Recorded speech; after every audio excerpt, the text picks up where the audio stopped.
Halo, apa kabar semuanya? Berharap semua dalam keadaan baik-baik ya. Kita percaya Tuhan itu selalu ada buat kita. Firman Tuhan berkata ketika Yesus memasuki setiap kampung, setiap daerah, ada banyak orang berbondong untuk mengikut dia dan berjumpa dengan dia. Karena firman Allah berkata dimanapun dia pergi, kuasa kesembuhan, kuasa pemulihan menyertai. Dan hari ini saya percaya lewat ibadah bersama Impact Community Indonesia, biar izinkan Tuhan menemui setiap kita dan mengalami perjumpaan yang luar biasa dalam hadiratnya.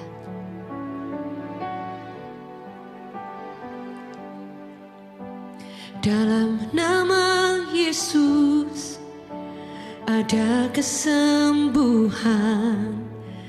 Dalam nama Yesus ada keselamatan. Yang buta melihat, yang lumpuh berjalan.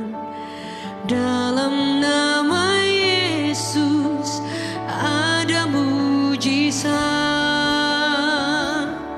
Nama Yesus, nama Yesus, nama Yesus yang sembuh.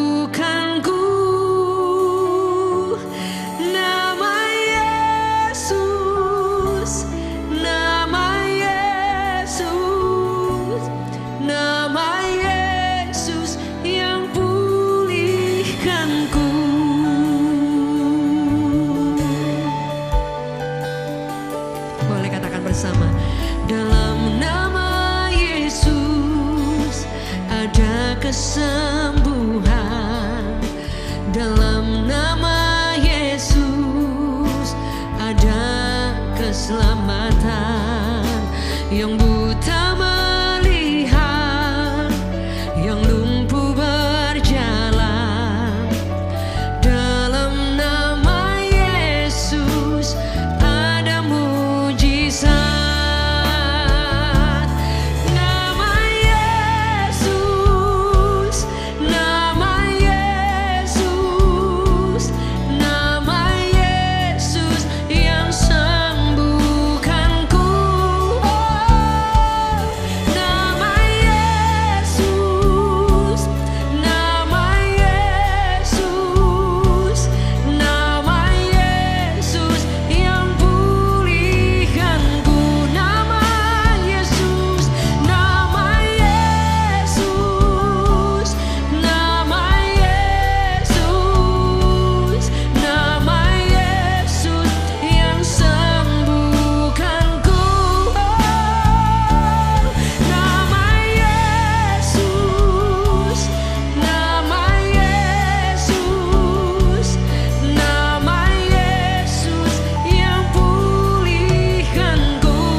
Saya mengalami perjumpaan yang luar biasa dengan Tuhan pribadinya, God Himself.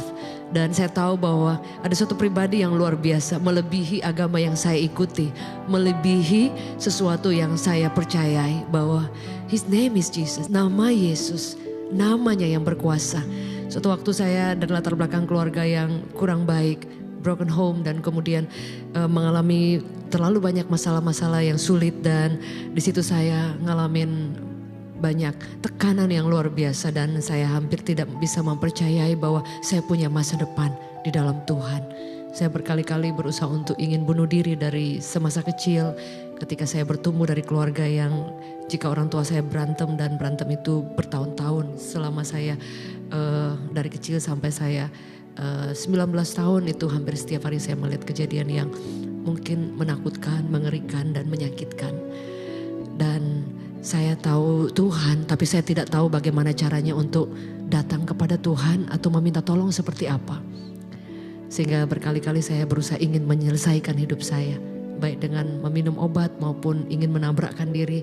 Dan masih banyak lagi keputusasaan yang mendatangi hidup saya. Sampai suatu waktu ada seorang teman saya bercerita bahwa ada satu pribadi yang luar biasa yang mengasihi saya tanpa batas, yang menerima saya.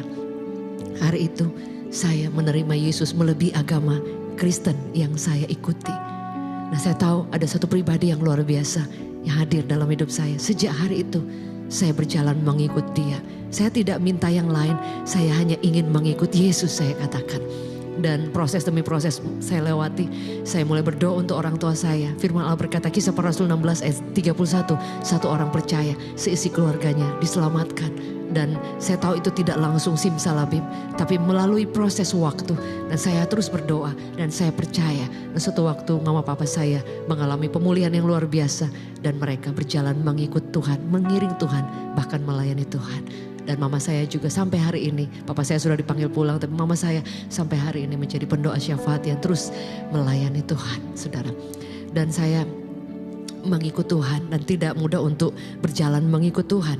Dan Tuhan tidak pernah berjanji ketika kita mengikut dia semua jalan mulus. Tapi dia berjanji ketika engkau sendiri dia menguatkan. Ketika engkau menangis dia hapus air mata. Ketika engkau tidak mampu dia mampukan. Dia beri bahu yang kuat.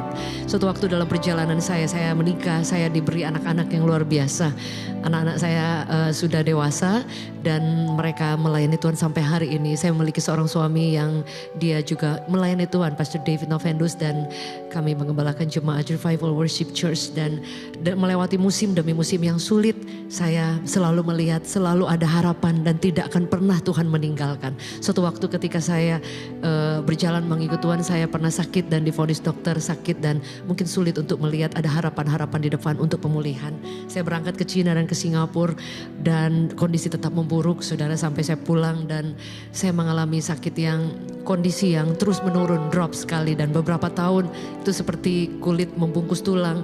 Dan secara manusia mungkin di dalam hati saya keputusasaan pasti pernah datang untuk menyapa saya. Rasa ingin menyerah dan masih banyak hal yang lain.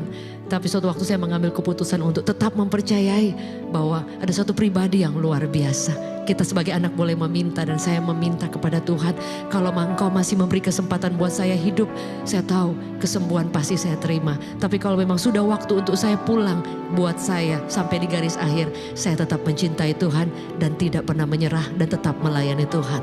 Dan ternyata Tuhan memberikan favor, anugerah. Saya diberi kesempatan, diberi pemulihan dan kesembuhan sampai hari ini. Bahkan Tuhan memberi bonus yang lain. Saya punya hobi untuk jahit dan desain dan nggak kepake karena saya lebih banyak memberi waktu untuk lewat musik dan juga melayani Tuhan.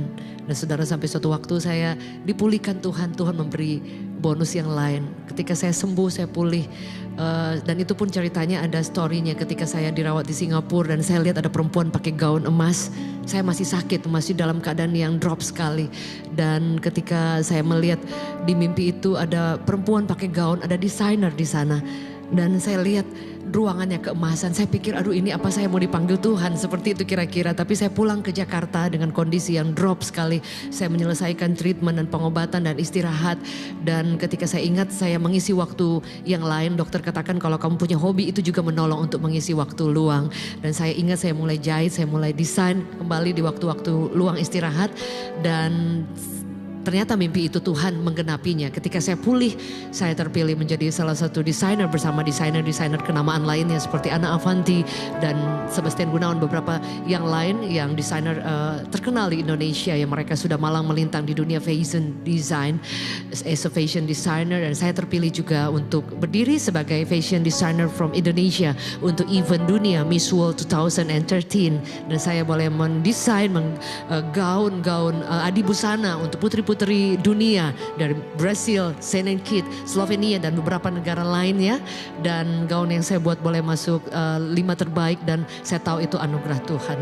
Dan saya tahu ada kebaikan Tuhan yang luar biasa. Saya hanya ingin ada anak bangsa yang boleh bercahaya lewat setiap talenta yang diberikan dan semuanya itu hanya anugerah Tuhan yang luar biasa. Sampai hari ini saya masih melakukan kegiatan untuk as a fashion designer, tetapi saya juga tetap mengutamakan untuk meninggikan Tuhan dan melayani Tuhan. Bapak Ibu Saudara dimanapun Anda berada, kesulitan tidak akan membuat kita berhenti di tengah jalan. Ketika Yesus mengulurkan tangannya dan berkata, maukah engkau sembuh hari itu? Saya berkata, Yesus kalau engkau mau sembuhkan saya mau sekali. Dan saya ingin memberi seluruh hidup dan pujian hanya bagi Tuhan. Bahwa nama di atas segala nama itu tidak pernah berubah. His name name is Jesus. Dan lagu-lagu yang saya tulis di album saya ada lagu-lagu yang saya tulis ketika air mata bercucuran dan sulit untuk berhenti. Tapi ternyata Yesus menyapa saya dan memberitahu untuk tidak takut karena Dia masih menyertai, itu lebih dari cukup. Bahwa nama di atas segala nama, panggil namanya, dan di situ saya memanggil nama Tuhan. Melewati lembah-lembah yang sulit. Anak-anak saya sakit di saat saya sakit bersamaan. Dan divonis dokter juga. Tapi di saat-saat yang paling terendah hidup kami, tidak ada tempat yang lain, kami hanya memanggil nama Yesus. Dan saya tahu ada kekuatan yang luar biasa. Hari ini mari bersama-sama dengan saya kita panggil nama di atas segala nama. Yang berkuasa bukan hanya menyelamatkan, Dia menyembuhkan, Dia memulihkan. Dan Dia memberikan kekuatan baru buat setiap Anda dan saya.